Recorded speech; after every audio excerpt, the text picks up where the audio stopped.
Assalamualaikum warahmatullahi wabarakatuh. Alhamdulillah.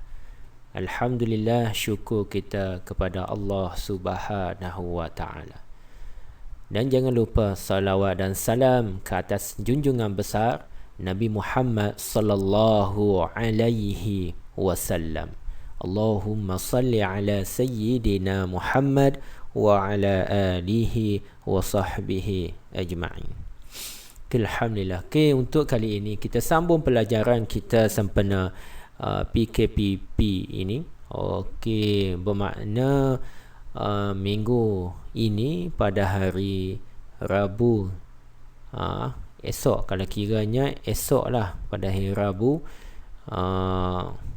sesi persekolahan untuk tahun 5 dan 6 akan bermula kembali.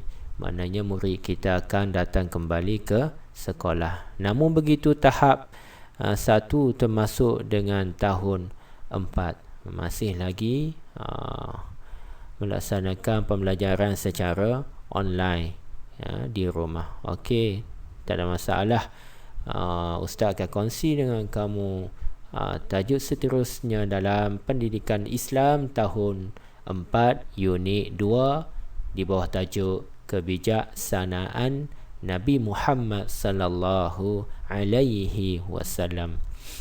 Okey, insya-Allah dalam ini Ustaz akan kupas dan bincang bersama kamu semua tentang gambaran yang diberikan kepada kita tentang kebijaksanaan Nabi Muhammad sallallahu alaihi wasallam dalam kehidupan sehariannya.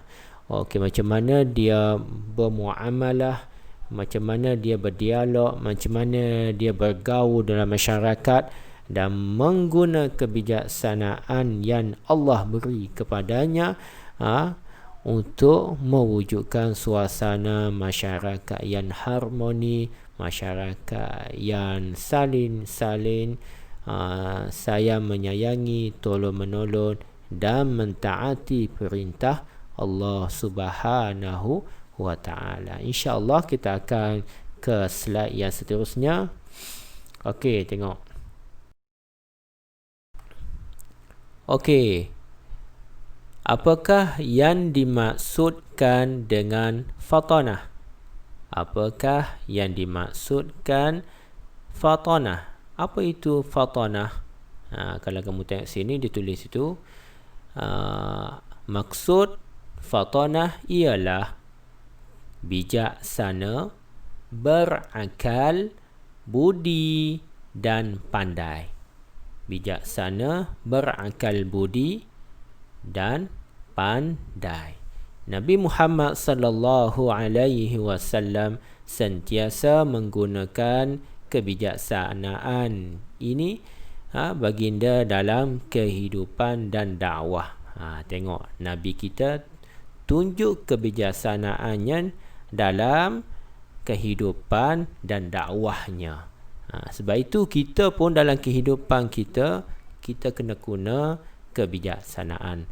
Dalam kita nak belajar pun, kamu datang ke sekolah yang diberi amanah oleh ibu bapa kamu, bila datang ke sekolah, kamu pun kena guna kebijaksanaan kamu dalam mengurus pembelajaran kamu di sekolah. Tidak boleh kamu datang sekolah hanya tanpa ada strategi, tanpa ada plan macam mana kamu nak capai sesuatu. Contohnya kamu nak menghafal surah Al-Fatihah. Kamu tidak boleh menghafal sesuka hati macam itu. Dia kena ada plan ataupun strategi untuk memudahkan kamu menghafal surah Al-Fatihah dengan cara berkesan. Maknanya kamu boleh hafal dalam masa 1 hari, kamu boleh ingat semua. Kalau kita hafal secara tanpa strategi boleh, tapi dia memakan masa yang lama. Sebab itu bila kita belajar, kita kena atur strategi kita, macam mana kita nak belajar, macam masa mana yang paling bagus untuk kita ulang kaji dan pada waktu mana kita harus merehatkan tubuh badan kita. Strategi itu penting dalam kehidupan kita. Okey, seterusnya. Okey, keagungan sifat fatanah Nabi. Keagungan sifat fatanah Nabi. Keagungan sifat fatanah Nabi sallallahu alaihi wasallam dapat kita lihat menerusi kisah-kisah Nabi ataupun sejarah hidup Nabi. Kita boleh tengok macam mana Nabi menggunakan kebijaksanaannya dalam masyarakat dan dakwahnya. Okey, yang pertama iaitu peristiwa peletakan batu Hajar Aswad. Peletakan batu Hajar Aswad. Apa itu batu Hajar Aswad? Kalau kamu pergi Mekah, kamu pergi tempat Kaabah itu, dia ada satu penjuru itu, dia ada batu. Batu tu berwarna aswad, iaitu warna hitam. Biasanya orang akan berebut. Kalau pergi ke Mekah, kawasan itu akan berebut untuk pergi cium batu itu. Itulah batu Hajarul Aswad. Nabi Muhammad sallallahu alaihi wasallam mencadangkan agar setiap pembesar kabilah memegang setiap bucu kain untuk meletakkan Hajar Aswad di tempat asalnya. Tindakan tersebut dapat meleraikan pertelingkahan dalam kalangan kabilah Arab. Pada masa tu, kalau ikut peristiwa cerita ini, kabilah Arab tu dia berkelahi ataupun bertelingkah, sehingga kan Nabi mencadangkan agar batu tu diletak di tengah dan kain untuk mengangkatnya, dan setiap penjuru kain dipegang oleh kabilah-kabilah yang berlainan. Dan alhamdulillah, kebijaksanaan yang Nabi tunjukkan ini diterima baik, diguna pakai oleh kabilah Arab pada masa itu. Okey, seterusnya.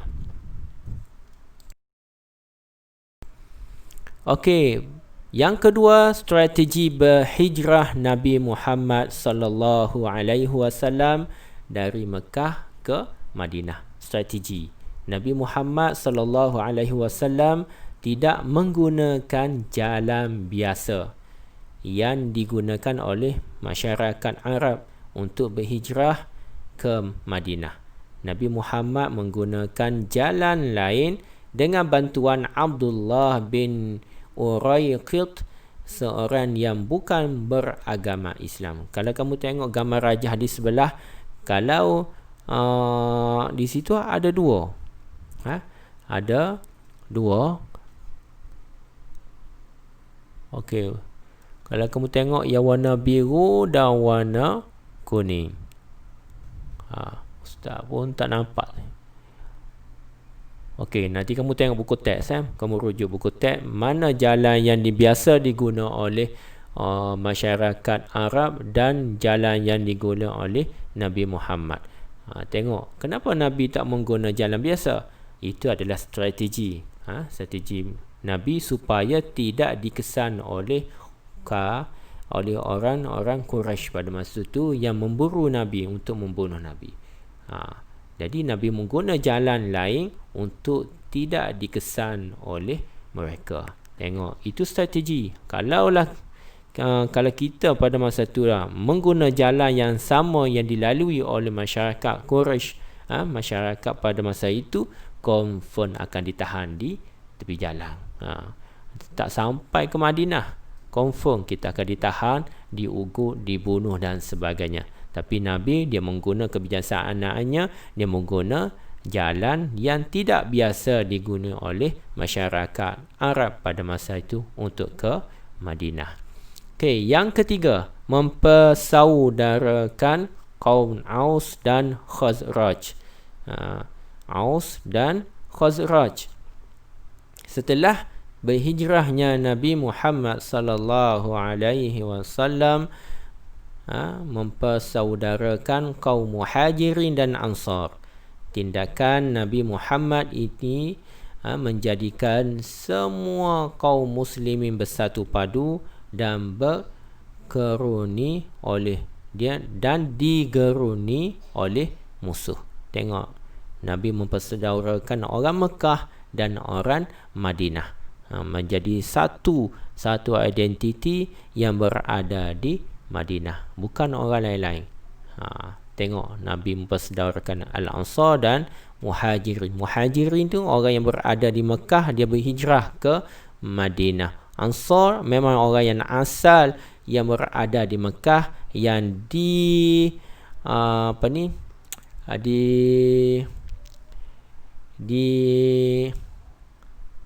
yang terdiri daripada kaum Aus dan Khazraj. Itu Ansar namanya.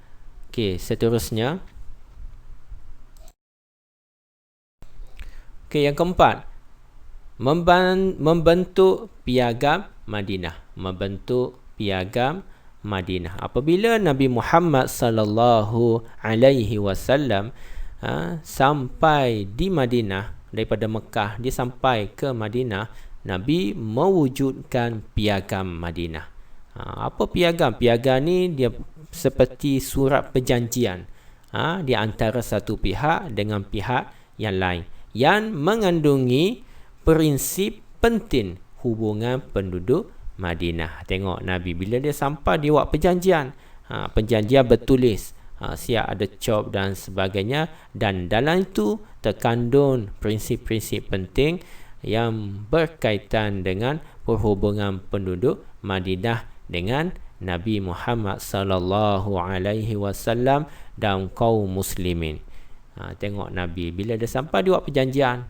Dia buat prinsip-prinsip yang perlu diikuti supaya ada kata satu dasar untuk membentuk kerajaan pada masa itu. Okey, seterusnya 5. Usahawan yang unggul. Usahawan yang unggul. Tak dinafikan Nabi kita seorang yang hebat dalam berniaga. Sebab itu kita sebagai umat Islam diseru untuk berniaga. Tak dapat berniaga kecil-kecilan, kita dapat berniaga secara besar-besaran. Okey, sebab itu daripada kecil lagi seperti kita semua anak-anak supaya pandai dalam matematik, pandai berurusan dengan manusia, supaya kita dapat seorang jadi peniaga yang cekap. Kita latih daripada kecil sehingga kan bila kita dewasa, kita boleh membuat perniagaan yang lebih besar lagi. Okey. Rasulullah sallallahu alaihi wasallam merupakan usahawan yang berjaya. Baginda diamanahkan menguruskan perniagaan milik Sayyidatina Khadijah dengan kebijaksanaan dan kejujurannya dalam perniagaan. Baginda memperoleh keuntungan yang lebih berbanding usahawan yang lain. Tengok, Nabi dia bijak, dia menggunakan kebijaksanaan dalam berniaga. Tapi kamu kena ingat, dalam berniaga jangan ada sifat ataupun benda-benda yang tidak baik. Seperti apa? Seperti penipuan, tidak jujur, ataupun menjual sesuatu benda yang memang tidak baik, tidak bagus dan dah rosak. Itu kamu kena jaga. Kena jujur dalam berniaga, kena nyatakan betul-betul produk kamu jual. Ataupun kena betul dalam timbangan. Terutamanya penipuan dalam timbangan. Kamu jual di situ kamu tulis 1 kilo, contohnya garam. Kamu jual garam 1 kilo, tapi kamu timbang tidak sampai 1 kilo, 800 gram saja. Jadi di situ ada penipuan. Bila ada penipuan, kamu tidak jujur, kamu akan menghadapi masalah. Masalah di hadapan nanti. Allah tidak memberkati kehidupan kamu. Duit yang kamu dapat hasil berniaga tidak diberkati oleh Allah, dan masyarakat akan pulau kamu dan tidak akan senang berurusan dengan seperti kamu seorang yang penipu. Sebab itu berhati-hati, berniagalah dengan jujur, ikhlas dan kalau boleh bersedekah. Lebihkan. Kalau kamu jual sekilo, kamu lebihkan sedikit timbangan. Semoga-moga dengan lebihan itu yang menjadi sedekah yang berkat kepada kamu dan memberkati perniagaan kamu, insya-Allah. Okey, seterusnya. Okey, meladani sifat fatanah Nabi sallallahu alaihi wasallam. Kita disarankan supaya mengambil kisah-kisah Nabi dan menjadi tauladan dalam kehidupan kita. Kita ambil dan kita amalkan dalam kehidupan kita.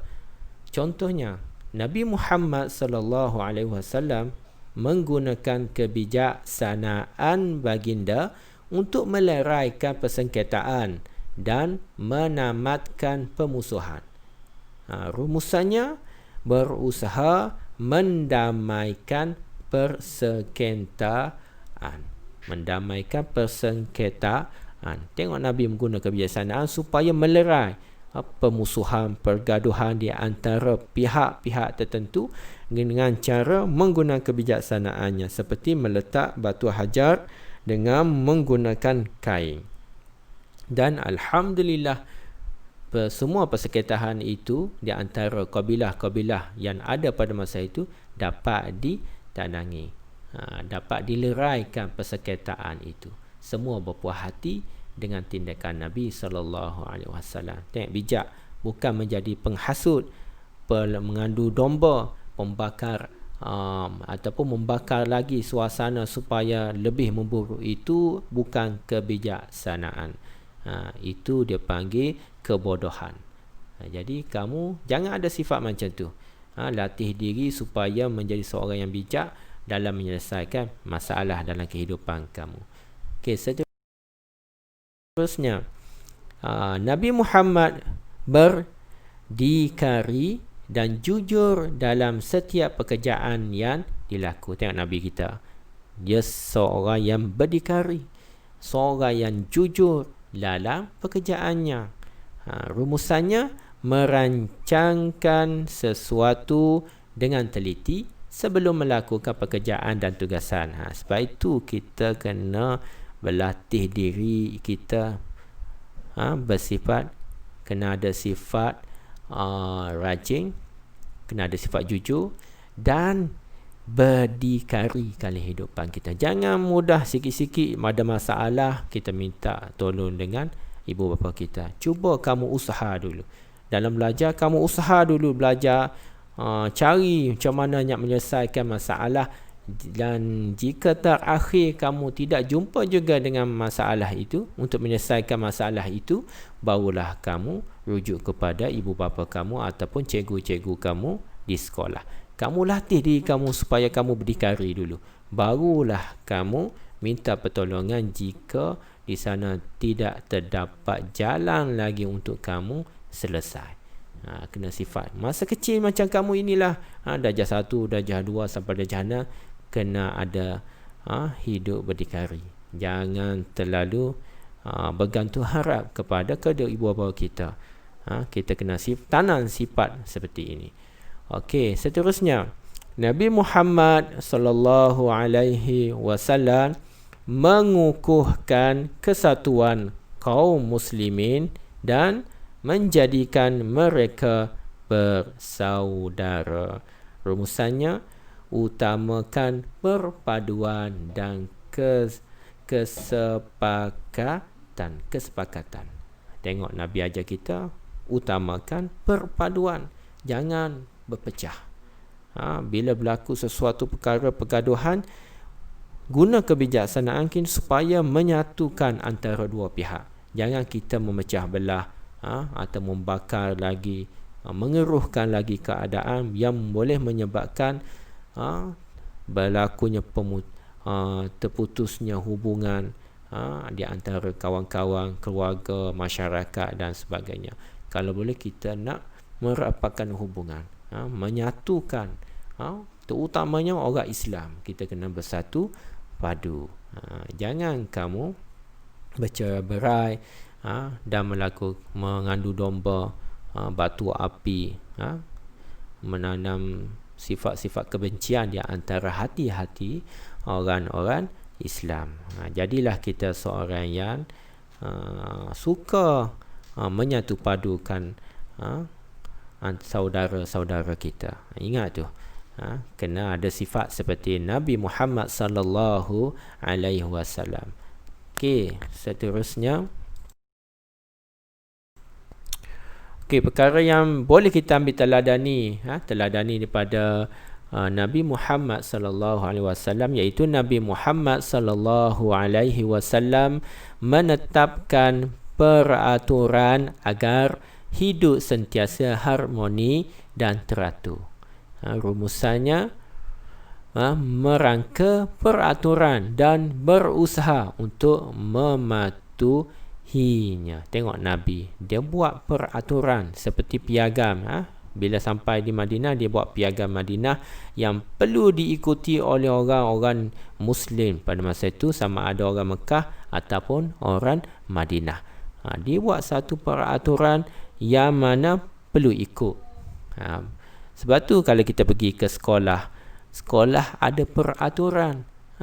Murid tidak boleh datang sekolah dengan sewena-wenanya, datang pukul 10, pergi sekolah tak pakai baju beruniform, stoking tak pakai, rambut berwarna-warni, tidak boleh. Dia ada peraturan. Bila kita datang ke sekolah, dia ada peraturan sekolah yang mana wajib semua murid-murid yang datang ke sekolah mesti mengikut semua peraturan tersebut. Barulah dapat mendisiplinkan, mewujudkan keharmonian dan teraturnya murid-murid itu di sekolah. Tengok. Nabi kita pun dah rancang. Bila sampai di Madinah, dia dah rancang semua peraturan, dan berusaha untuk mewujudkan keharmonian di antara orang-orang yang berada di Madinah pada masa itu, termasuk juga orang bukan Islam. Okey, seterusnya teladan yang dapat kita ambil, kebijaksanaan Nabi Muhammad sallallahu alaihi wasallam mengamalkan nilai-nilai murni dalam setiap urusan merupakan rahsia kejayaan Nabi sebagai usahawan. Tengok, kebijaksanaan itu mengambil nilai-nilai murni. Sebab itu dalam rumusan ini berusaha, gigih dan tekun untuk berjaya. Bila kita berniaga, kita kena ada nilai-nilai murni. Seperti contoh, bila customer kita datang ke kedai kita, apa yang tindakan kita perlu buat, iaitu dengan memberi salam ataupun kita melayani pelanggan kita, bertanya benda apa dia mahu.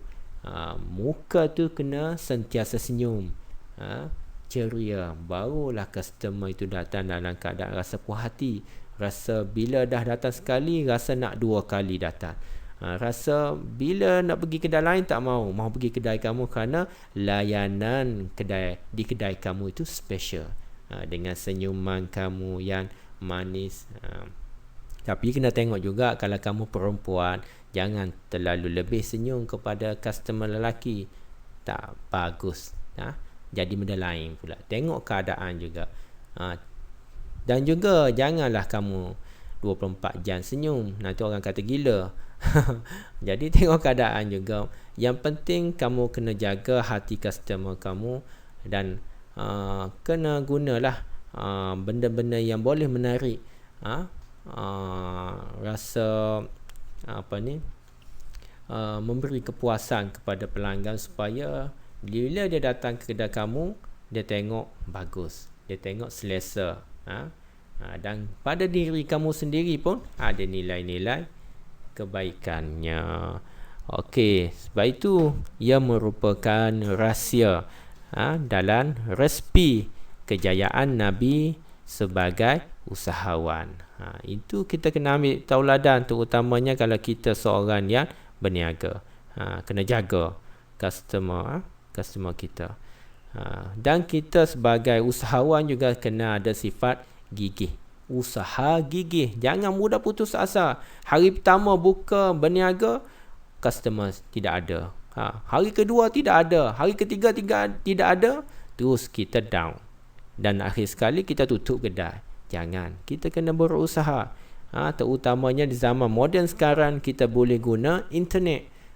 Kena guna Facebook boleh. YouTube boleh.